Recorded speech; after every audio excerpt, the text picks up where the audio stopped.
खबर गोरखपुर से है, जहां शताब्दी वर्ष में राष्ट्रीय स्वयंसेवक संघ ने मनाई नरसिंह भगवान की शोभा यात्रा।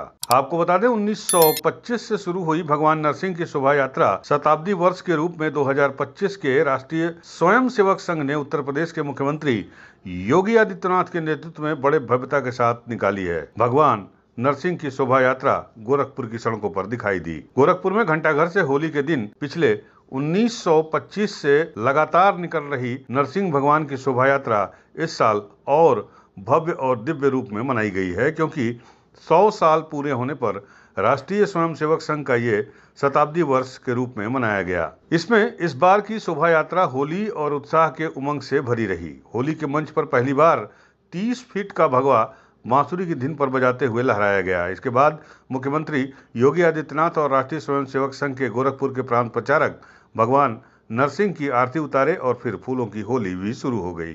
सीएम योगी आदित्यनाथ ने लोगों को होली की उमंग में शराबोर कर दिया। आज के दिन पूरा गोरखपुर ही नहीं बल्कि गोरखपुर के आसपास के जिले भी होली की मस्ती में डूब गए। आरएसएस की सालों परंपरा पुरानी है ये होली खेलने की, और ये अनोखी परंपरा आरएसएस ने वर्षों पहले 1925 में शुरू की थी। इसकी शुरुआत नानाजी देशमुख ने की थी। फुहरता से होने वाली होली को नाना देशमुख ने समाप्त करने के उद्देश्य से रंगोत्सव के रूप में होली के आयोजन को आगे बढ़ाने की परंपरा जो कायम की थी, वो लगातार भव्य और दिव्य रूप लेता गया। इस बार तो ये और भी खास रहा, क्योंकि संघ के शताब्दी वर्ष में भारतीय परंपरा से जुड़े गायन और नृत्य की कला की प्रस्तुति के साथ एक बड़ी झांकी भी निकाली गई। वृंदावन बरसाना की होली से कम प्रतिष्ठापरक गोरखपुर की होली नहीं रही। इस बार मुख्यमंत्री योगी आदित्यनाथ बतौर गोरक्षपीठाधीश्वर इसमें शामिल हुए।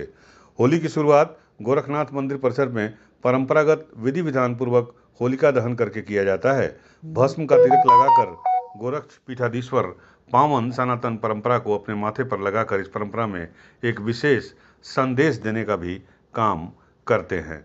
होलिका दहन हमें भक्त प्रहलाद और भगवान श्री विष्णु के अवतार भगवान नरसिंह के पौराणिक आख्यान से भक्ति की शक्ति का भी एहसास कराता है। अपने विकास की उच्च अवस्था में होगी तो किसी भी प्रकार का भेदभाव, छुआछूत, अस्पृश्यता और आपको छू नहीं पाएगी। भक्ति और सामाजिक समरसता का संदेश देने के लिए ही गोरक्षपीठाधीश्वर योगी आदित्यनाथ होलिका दहन और भगवान नरसिंह की शोभा यात्रा में अनवरत शामिल होते रहते हैं। दशकों से होलिका दहन और होलिकोत्सव शोभा यात्रा में गोरक्षपीठ को सहभागिता यहाँ के रंग पर्व को पूरे समूचे पूर्वी उत्तर प्रदेश के आकर्षण का केंद्र बना देती है। इस मौके पर मुख्यमंत्री योगी आदित्यनाथ ने कहा कि ईश्वर की कृपा उस पर जरूर है। बच्चों की भक्त प्रहलाद ऐसे कुल में पैदा हुए जिनके पिता कभी भगवान को नहीं पूजा किए। वही अपने संबोधन में मुख्यमंत्रियों ने विपक्षियों पर जमकर हमला किया और कहा कि एकता से ही अखंडता बनी रहेगी। कुंभ ने जो सीख दिया है वो आज इस होली पर्व में भी लेना चाहिए।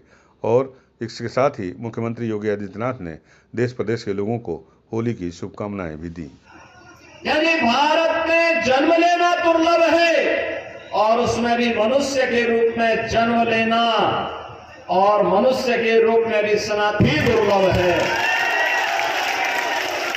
अभी आपने देखा होगा, जो लोग सनातन धर्म को कोसते थे,